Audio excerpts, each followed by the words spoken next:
Natin ng Panginoon. Praise God. Hey. The unstoppable kingdom. Wow. Ang hindi mapigilan na kaharian ng Diyos. The kingdom of God. So, mga kapatid, makikita po natin dito that there are three parables in the story. Okay? It's about the parable of the kingdom. So ano ba ang kaharian ng Diyos? Maring nagtatanong tayo, ano ba yung kaharian ng Diyos? Saan ba natin makikita yan? So, ito po yung pinakamababaw na explanation. Basahin nga natin. 1, 2, 3, go. Sa pamamagitan ng mga talinghaga sa Marcos 4:21 hanggang 34, ipinapakita ni Jesus ang kaharian ng Diyos. Ang kaharian ng Diyos ay maaring maipaliwanag bilang pamamahala ng Diyos o paghahari ng Diyos. Ito ay tumutukoy sa pamumuno at pagpapairal ng Diyos sa lahat ng bagay, kung saan ang kanyang kalooban ay ginaganap at ang kanyang mga simulain ng pag-ibig, katarungan at katwiran ay itinataguyod. Ito ay hindi lamang isang pisikal na lugar, kundi isang espiritual na katotohanan kung saan kinikilala at tinatanggap ng mga individual at komunidad ang pamumuno ng Diyos. So, makikita po natin, ang paghahari ng Diyos ay, ang kaharian ng Diyos, ito yung paghahari ng Diyos. Okay? Pamamahala ng Diyos. Okay? So, ito po ay pamamahala ng Diyos, paglaganap ng pamamahala ng Diyos sa pamamagitan din naman ng church. Alam niyo ba yung church, yung salitang church ay ekklesia sa salitang Griego. Okay. Ang pinaka-Tagalog talaga ng ekklesia ay iglesia. Kaya lang, bihira akong gamitin yung salitang iglesia kasi nga pag sabing iglesia, parang iglesia ni Kristo. Parang nakuha na nila yung term na yun eh. Pero actually, yung iglesia, iyan ay simbahan or church, ekklesia. Ang ekklesia ay Greek word na ibig sabihin, the called out ones, yung mga tinawag. Naunawaan po natin, tinawag ng Panginoon. So kung kayo ay tinawag ng Panginoon bilang kanyang mga anak, you are part of the ecclesia, called out ones. Naunawaan po natin. So there are two important verses about the kingdom. Lucas 17:20 hanggang 21, basahin po natin. 1, 2, 3. Minsan, si Jesus ay tinanong ng mga Pariseo kung kailan darating ang kaharian ng Diyos. Sumagot siya, walang makikitang palatandaan ng pagdating ng kaharian ng Diyos. At wala ring masasabing, narito na o naroon, sapagkat ang kaharian ng Diyos ay nasa inyo. Okay. Sa Mateo 6:33, ngunit hanapin muna ninyo ang paghahari ng Diyos at ang kanyang katwiran at ang lahat ng mga bagay na ito ay idaragdag sa inyo. So these are the two important verses regarding the kingdom of God. Na ibig sabihin yan, ang kaharian ng Diyos, sabi ni Jesus, ang kaharian ng Diyos ay nasa inyo. Ano ibig sabihin nito na ang kaharian ng Diyos ay nasa inyo? Ibig sabihin, ang kaharian ng Diyos nasa puso natin. Kung tayo ay nagpasakop sa Panginoon, nagpasakop kay Kristo bilang siya ang ating Panginoon, tagapagligtas at Diyos, the kingdom of God is within you. It is in your heart. Naunawaan po natin. And not only that, pangalawang explanation ng the kingdom of God is within you, ang kaharian ng Diyos ay nasa inyo, si Kristo na nasa kalagitnaan natin, siya ang nagpapatunay na ang paghahari ng Diyos ay nasa atin. Okay? Yun ang yung ibig sabihin nitong, sapagkat ang kaharian ng Diyos ay nasa inyo.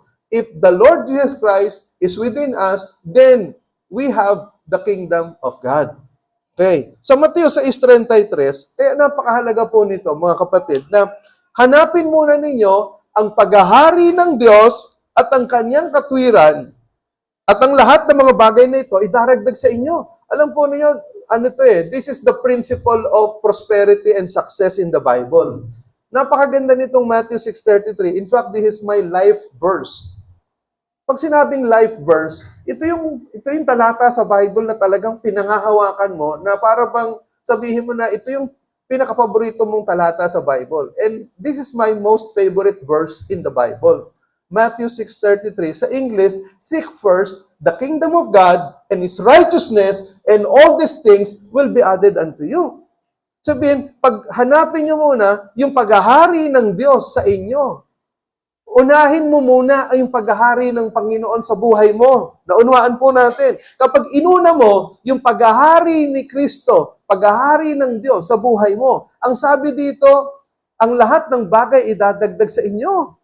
Naunahan po natin yon. That's why it is very important, no, tandaan niyo po yung sinasabi ko, that's why it is very important that we prioritize God in our lives. It is very important that we prioritize Christ in our lives. Yun po ibig sabihin yung Matthew 6:33. Ang tanong, are you living for the kingdom of God? Can we honestly say that we are kingdom people? Yung bang lifestyle mo, the way you speak, the way you talk, the way you think, the way you live your life, is that according to the kingdom of God?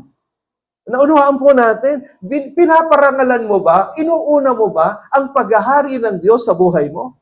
Naunawaan po natin. So, now,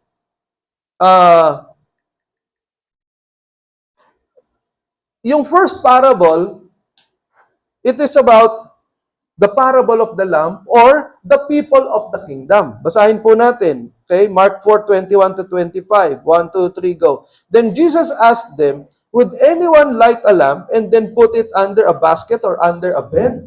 Of course not. A lamp is placed on a stand where its light will shine.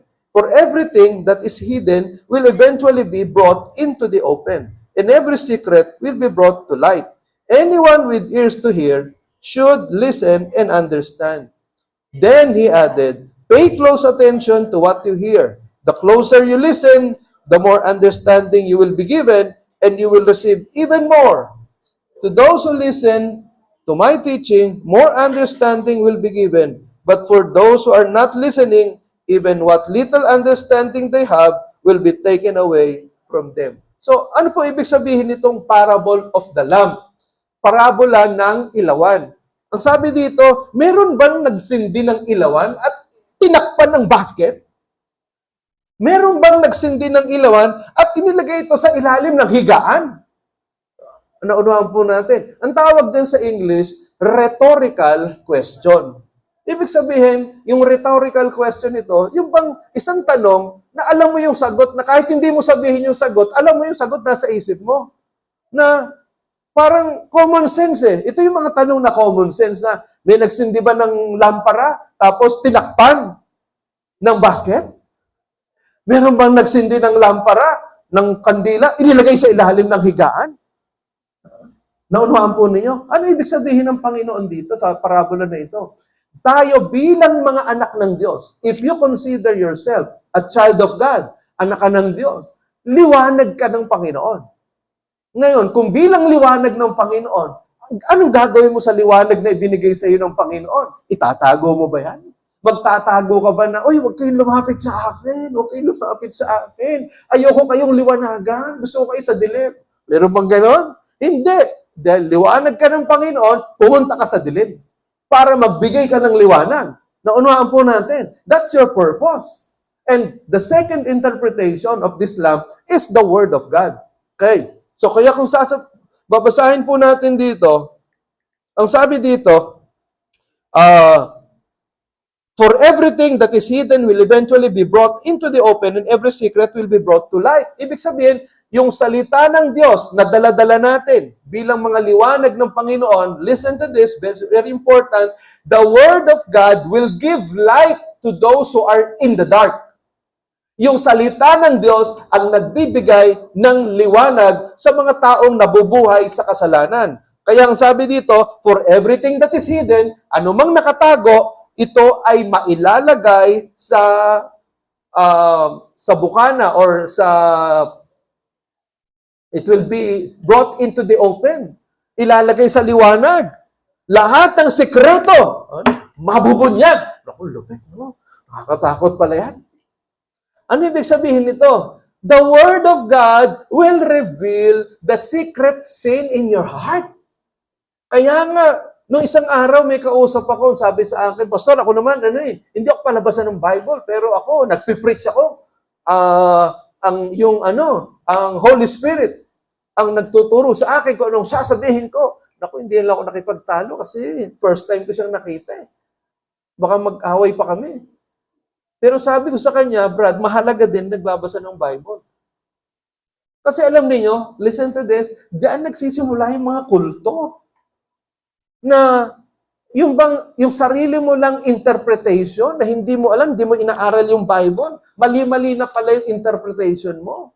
Kaya mga kapatid, mahalaga na we are studying the Word and we are using the Word to expose the sins in our heart and in the hearts of those around us. Kaya ang sabi dito, lahat ng sikreto, mabubunyag. At ang sabi dito, listen, verse 24, pay close attention to what you hear. Ano ibig sabihin ng pay close attention to what you hear? As naghalog ng pay, bayaran mo. Bayaran. Ganyan ba yun? Yung ibig sabihin ng pay close attention. Ibig sabihin, bigyan mo ng malalim na atensyon yung mga naririnig mo. That is why, in the preaching of the Word, in listening to the Word, hindi yung nakikinig ka lang tapos tumatagos yung mata mo doon sa nagsasalita. Mahalaga po, listen to this, that you take down notes. Sabihin niyo ba, pastor, bilis-bilis naman magsalita, bilis-bilis naman yung PowerPoint. Hindi bale na. At least kung may nare-retain sa isip mo, isulat mo. In fact, listen to this. Ako, pagka nagte-take down ako ng notes, may mga pumapasok sa akin, application agad. Yung mga application agad, doon sinasabi ng speaker, nilalagay ko na agad, sinusulat ko na yun. Maaring yung sinusulat ko, hindi eksakto sinasabi nung tagapagsalita. Nangungusap ang Holy Spirit sa akin while listening to that person speaking or preaching in front of me. Yun ang sinusulat ko. Nagre-rima na agad si Lord. Naunawaan po ninyo, kung hindi kayo nagsusulat, nakikinig lang kayo, paano yung ilalagay yung mga rima ni Lord sa inyo? Naunawaan po ninyo, nakikinig lang, hindi nagsusulat. Naku, medyo malabo yan. Alam niyo yung mga estudyante na, in the past 20 years, sabi ko nga sa inyo, hindi academic. Yung mga estudyante na hindi nagtitake down ng notes, sila yung mga bumabagsak. So, kaya ang sabi dito, we need to pay close attention to what you hear. So, 2 Timothy 3:16-17. Basahin natin. 1, 2, 3, go. All scripture is inspired by God and is useful to teach us what is true and to make us realize what is wrong in our lives. It corrects us when we are wrong and teaches us to do what is right. God uses it to prepare and equip His people to do every good work. So ano po ibig sabihin nito? Ibig sabihin nito, ang sabi niya, ang ganda nung sa NLT version. The Bible teach us what is true. Itinuturo sa atin kung ano yung totoo. At ang sabi to, it makes us realize what is wrong in our lives. Nauunawaan natin ano yung mali sa atin. Kasi nga, ang Bible, salamin yan eh. Okay? Nabanggit ko last time in my preaching that there are many people that they do not read the Bible not because they do not understand it. The reason why they do not read the Bible is because they understand it and it reveals the sin in their hearts. Nakukonsensya eh. Kaya hindi nagbabasa ng Biblia. So, it corrects us when we are wrong. It teaches us to do what is right. And it prepares and equips His people to do every good work. Napakaganda nitong talata na to. So, what does it mean? The people of the kingdom are the people of the Word. Okay? If you consider yourselves the people of the kingdom of God, then you are the people of the Word of God. Naunuhan po natin, we are not the people of this world, but we are the people of the Word.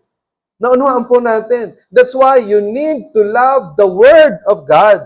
Because you cannot love the Lord without loving His Word. Tandaan po natin yan. You cannot love the Lord without loving His Word. Naunuhan po ninyo. Okay. So, Now, the second parable, it's about the propagation of the kingdom. Ang sabi dito sa Mark 4:26-29, basahin po natin. 1, 2, 3, go. Jesus also said, the kingdom of God is like a farmer who scatters seed on the ground. Or awake, the seed sprouts and grows, but he does not understand how it happens. The earth produces the crops on its own. First, a leaf blade pushes through, then the heads of what wheat are farmed, and finally the grain ripens. And as soon as the grain is ready, the farmer comes and harvests it with the sickle, for the harvest time has come. So ano ibig sabihin naman ito? It is the propagation. Sa Tagalog ng propagation, pagpapalaganap ng kaharian ng Diyos. So ano yung parable na to? Ito yung parable about the farmer na naghasik siya ng buto, pero sabi dito, matulog man siya, araw at gabi, gumising o matulog, sabi niya, yung buto na hinasik niya, tumutubo. Ito meron bang magsasaka o sabihin natin yung mga nagtatanim ng puno na nakabantay siya 24/7 doon sa tinanim niya? Meron bang ganon? Meron? Wala? Wala. Okay. May tama ka na kapag ginawa mo yun. Hindi ba yung tinanim mo, tapos inabangan mo. Naku, anong oras kaya tutubo ito? Ang tagal naman. May ganun ba? Wala. Kaya sabi dito sa parabola, yung nagtanim, matulog man siya o hindi, gumising man o hindi, yung itinanim niya, tumutubo. Ang sabi dito ng Panginoon, at darating yung panahon na yung magsasaka, aanihin niya yung kanyang itinanim. Ano pong ibig sabihin nito? Ang ganda nitong parable na to. The central point of the parable is this.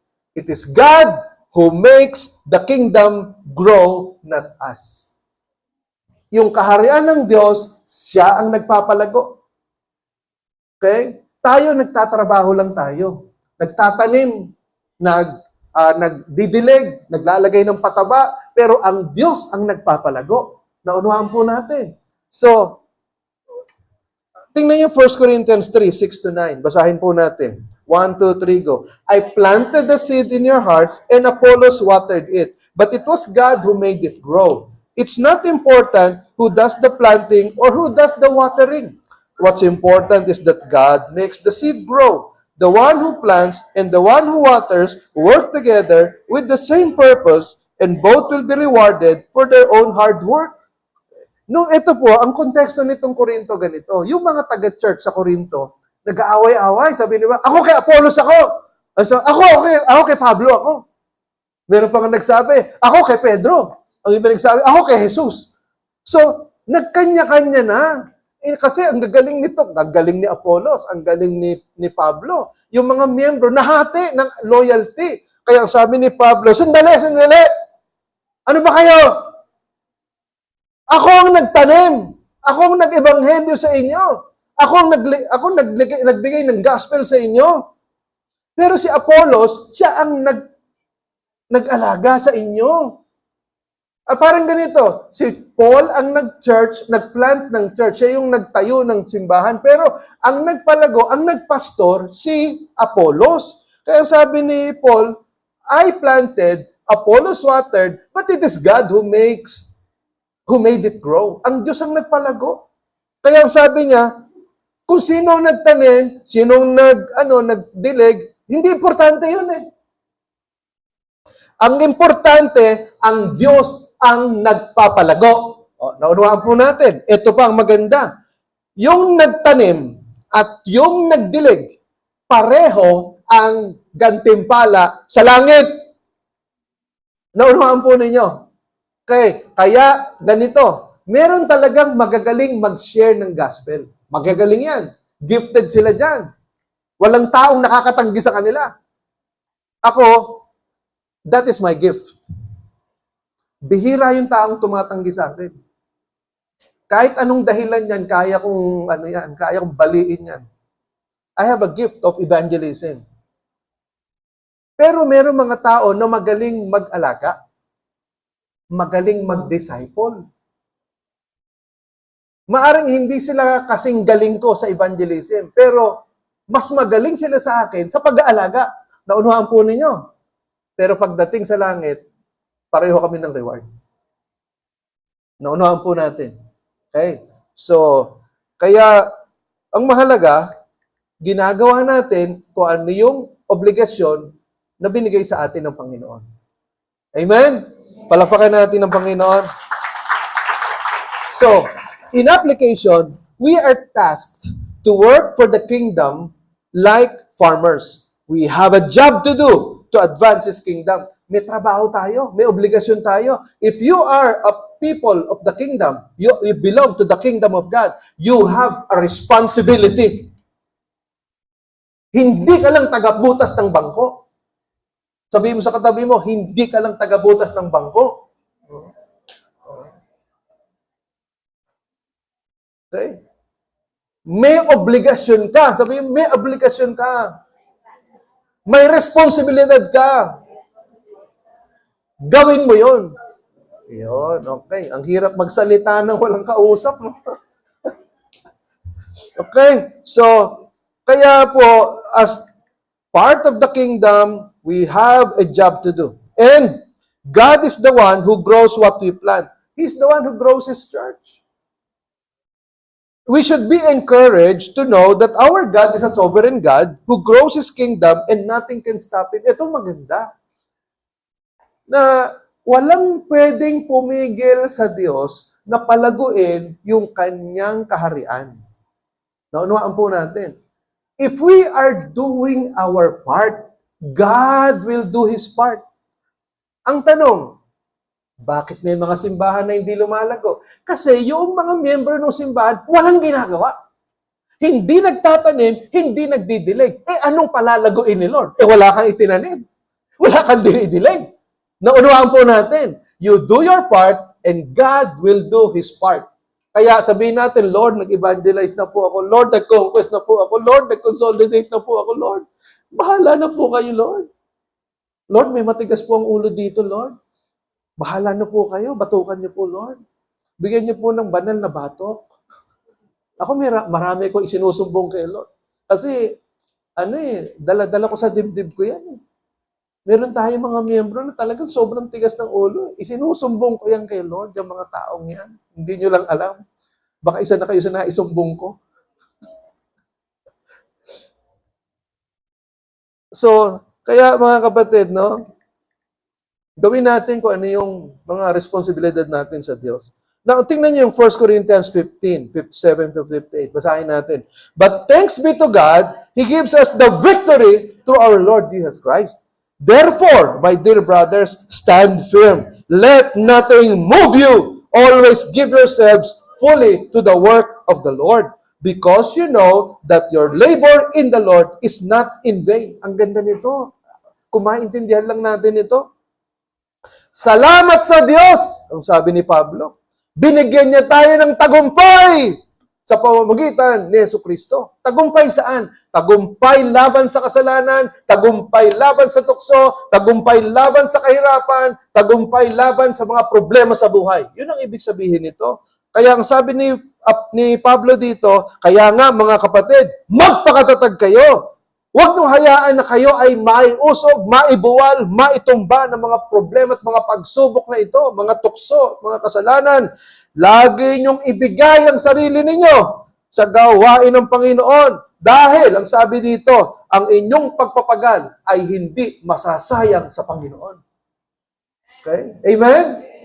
Palakpakan nga natin ng Lord. Hallelujah. Okay.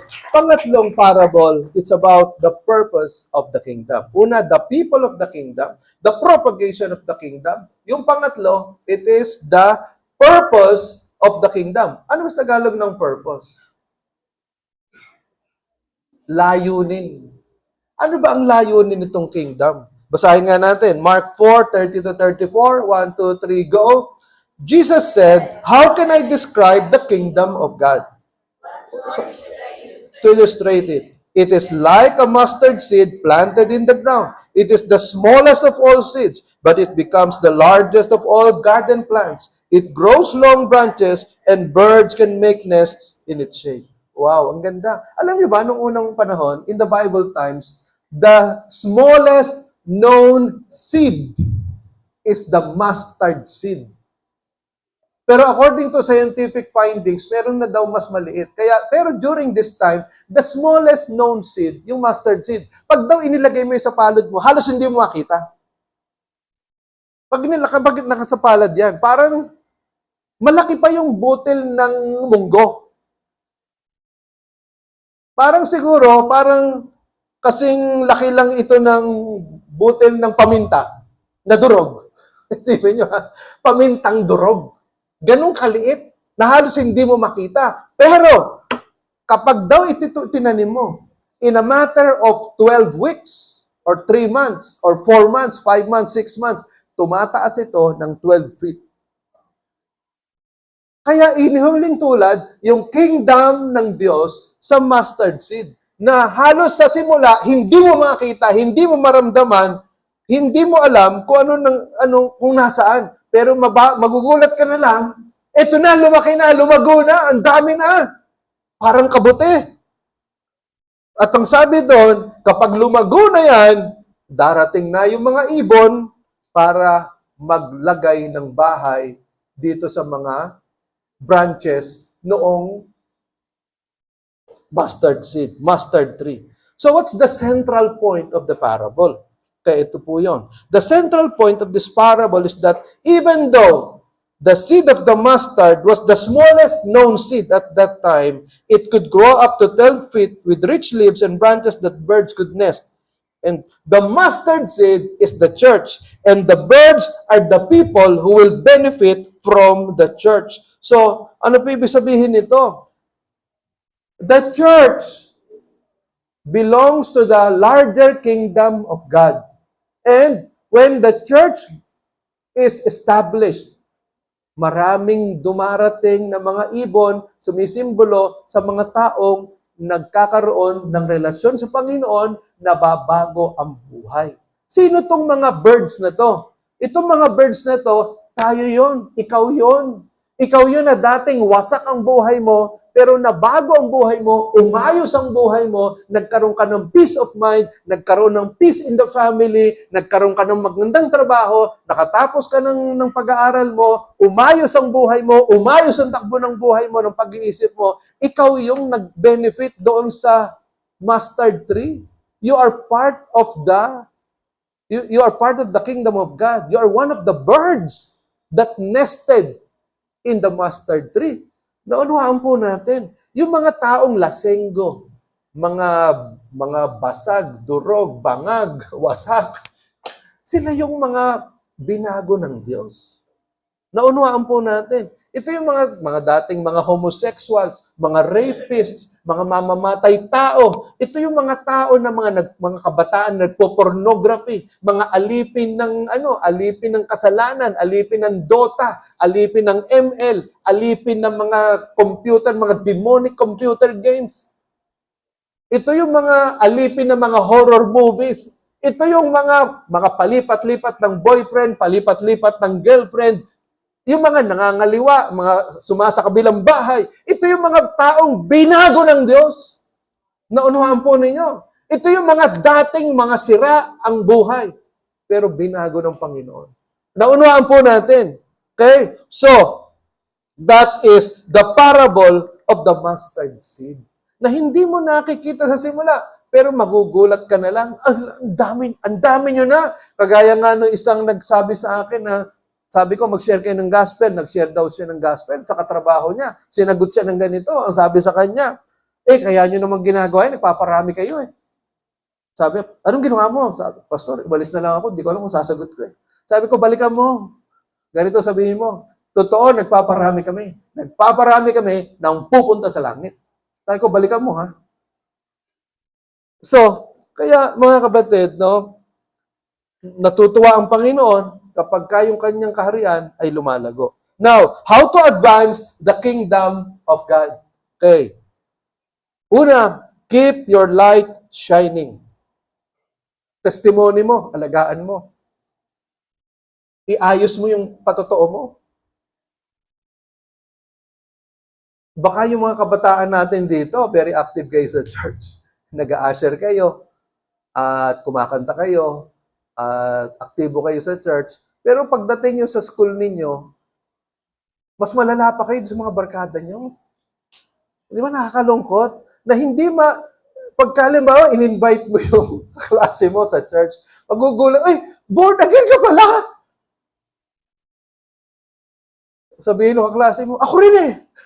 Nagkagulatan ba kayo? Mga born again kayo, pero mga siraulo nyo? Ay, sorry Lord, patawarin niyo po ako.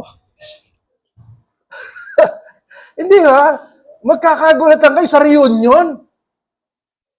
Mga pasaway kayo. Tapos sabihin mo, malalaman na lang na uma-attend pa sa church. Di ba sakit, no? Pero mas maganda yung kilala ka ng mga barkada mo na medyo talagang pasaway ka. And then, minsan isang araw, bigla nakita lang, tahimik mo na. Hindi ka na nagmumura. And stick to one ka na.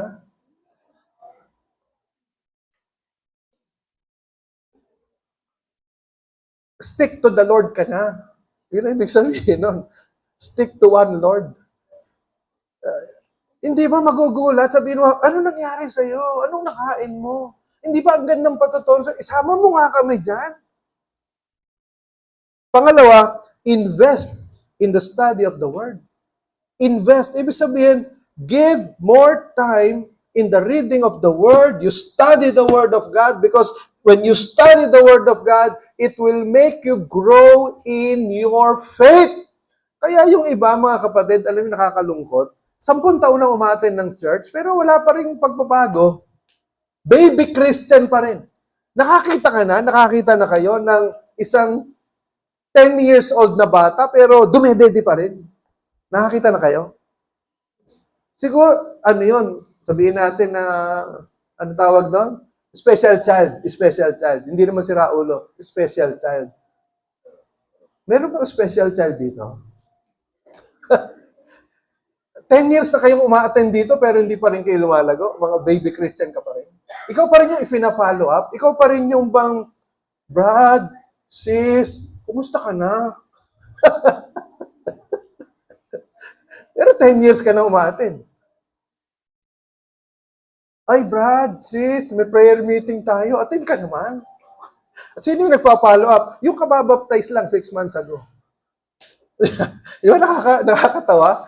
Yung kababaptize lang 6 months ago, nagli-lead ng Zoe, and then ang sinusowi niya, yung 10 years nang uma-attend, na walang alam sa Bible. Ang nagpa-follow up sa 10 years nang uma-attend, yung 6 months na kababaptize pa lang. Pwede yan eh. So kaya mahalaga mga kapatid that we invest in the study of the Word. Bumili kayo ng mga study Bibles. Mahalaga po yan. Gawin yung bucket list, hindi lang yung pagbili ng cellphone, kundi yung pagbili ng Life Application Study Bible. O kaya, yung CSB Study Bible. Maraming magandang study Bible, worth 2,000 lang. It will be one of your greatest treasures. Nakakabili ka nga ng cellphone na 10,000 worth eh. Eh di bumili ka ng study Bible na worth 2,000. Okay? Pangatlo, never give in to temptations and trials of life. Maraming pagsubok, tandaan niyo ito, maraming pagsubok, maraming problema sa isang anak ng Diyos. Hindi mawawala yan. Pero kung bibigay ka, kawawa ka. Listen to this. Ang buhay Kristiyano, hindi ito yung, and they will live happily ever after. Sa ano lang yon? Sa Disney movie lang yon. And they will live happily ever after. Sarap, di ba? Sa buhay Kristiyano, mga kapatid, listen, mahirap mabuhay bilang Kristiyano nang hindi mo kasama si Kristo. Naunawaan po natin, you cannot live a successful and victorious Christian life if Jesus Christ is not at the center of your heart. Kaya yung iba, hindi talaga makasunod sa utos ng Panginoon. It's because that Christ is not at the center of their hearts. They are trying to live the Christian life on their own strength. Hindi nagbabasa ng Bible, hindi nagpe-pray, pala-absent sa church. Kaya pagdating ng pagsubok, bagsak agad. Naunuhaan po natin. Are you listening?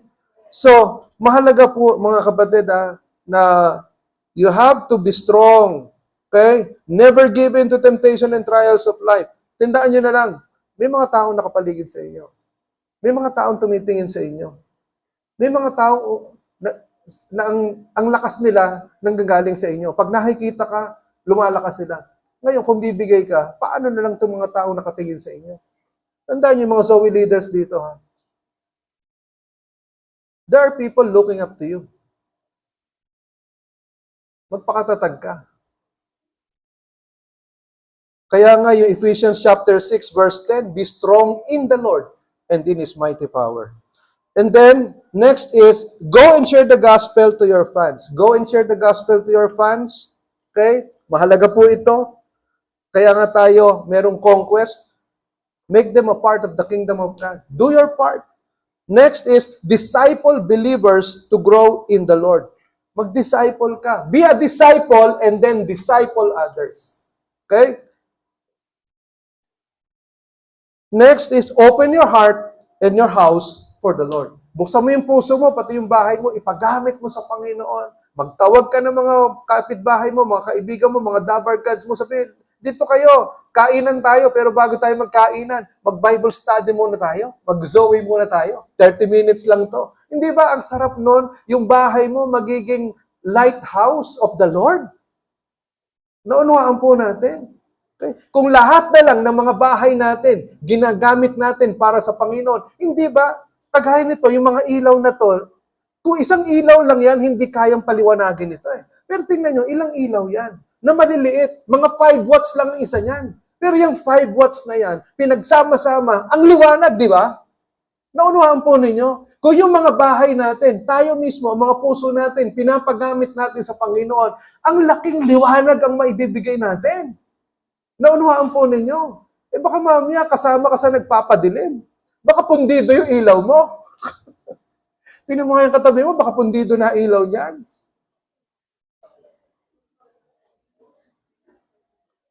Okay? So, now, and letter M, magnify the Lord in your life. Glorify God. In whatever you do, you glorify God. Naunawaan po natin, glorify God in whatever you do. Alam po ninyo, ito, nag-compute na naman ako. Multiplication of Crossworld FJC disciples in 5 years with just 10% increase per month. Sabihin, mag-i-increase tayo ng 10% every month sa ating attendance sa mga taong na idadala natin sa Panginoon. 10% ha? Ano yung 10%? Maliit lang to. Sa 100, ang 10% na 100, 10. So, tingnan po ninyo. Look at this. Sa 2024, if we will increase by just 10% every month, we will have 470. Sa 2025, 1,477.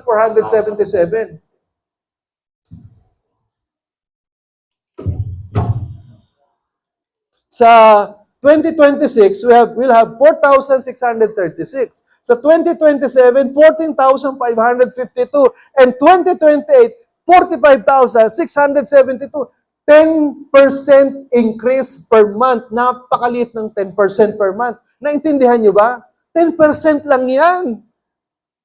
Every month, mag-i-increase tayo ng mga taong nadadala natin sa Panginoon, na ililigtas natin mula sa kasalanan, nadadala natin sa kaharian ng Panginoon. Can you imagine? 2028, 45,000.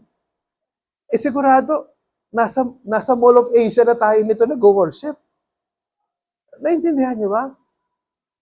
Hindi tayo kasi sa Valenzuela Astrodome, 3,000 lang ang capacity, no? Naintindihan po natin, mga kapatid. So, as you can see, maraming magagawa tayo kapag tayo naglilingkod sa Lord. Okay, and next is, pakiclick mo nga, ang sabi dito sa Luke 18:27. Basahin nga natin, He replied, what is impossible with men is possible with God. So, tingnan nyo, anong imposible sa tao? Sabihin ng iba, Pastor, imposible naman itong sinasabi mo na yan. Eh, Luke 18:27, napakalinaw eh. Ano sabi niyan? Ang imposible sa tao, posible sa Diyos. Naunuhan po natin. Ang ganda niyang verse na yan. Tandaan niyo yan. Ang imposible sa tao, posible sa Diyos. So, my challenge to all believers in Christ. Okay. Sa ikalawang Korinto 5, 17 at 20, basahin natin. Kaya kung nakipag-isa na kay Kristo ang isang tao, isa na siyang bagong nilalang, wala na ang dati niyang pagkatao, sa halip ito'y napalitan na ng bago. Kaya nga, kami mga sugo ni Kristo, ang Diyos mismo ang nakikiusap sa inyo sa pamamagitan namin. Kami nakikiusap sa inyo alang-alang kay Kristo, makipagkasundo kayo sa Diyos. Okay? Bagong nilalang, sugo ni Kristo. Naunuhan po ninyo, kung kayo'y bagong nilalang, kayo ay sugo ni Kristo, sa English, ambassador of Christ. You are an ambassador of Christ if you are changed by the Lord, you belong to the kingdom of God, you are an ambassador of Christ. Pwede kang maggawa ng calling card mo, ilagay mo doon, sabihin mo, Rona Purake. O ilagay mo doon, sa ilalim, ambassador of Christ. Ilagay mo lang dyan, 2 Corinthians 5:20. O, di ba? Pagka nagpakilala ka, ano ka? Ako, I'm an ambassador. Ambassador of Christ. Okay? So, and ito pa, Colossus 1.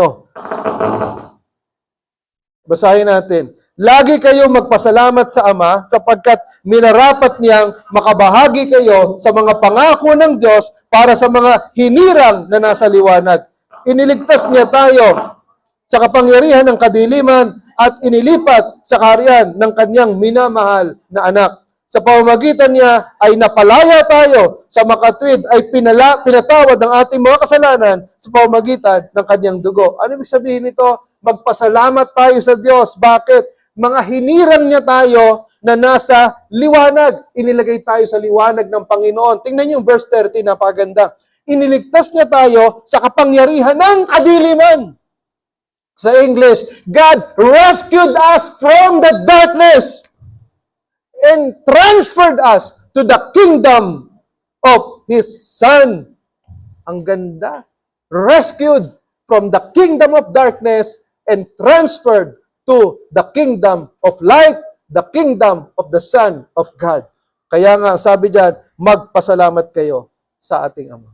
Purihin ang Diyos. If you belong to the kingdom, you have a responsibility to do. You have a task to do. If you belong to the kingdom, you are the people of the word, not the people of the world, but you are the people of the word of God, and live like a person of the kingdom of God. Let us pray. Salamat po, Panginoon. I pray, God, that every one of us here, Lord Jesus, yung mensahe mo ay tumimo sa aming puso, na magmula sa araw na ito, dalangin po namin, Panginoon, mangusap po kayo. Dalangin po namin ang mga salita mo ay maging makatotohanan at may apply namin sa aming mga buhay. At dalangin po namin, Panginoon, Lord, yung kami bilang mga anak mo ay maging liwanag sa mundo na nadidiliman ng kasalanan. Mamuhay kami ayon sa liwanag, hindi ayon sa dilim. Magpasalamat kami lagi dahil iniligtas mo kami. Pinalaya mo kami mula sa kadiliman at iniligay sa kaharian ng kaliwanagan. Salamat po sa pangalan ng Panginoong Jesus. Amen. Palakpakan natin ang Panginoon. Praise God.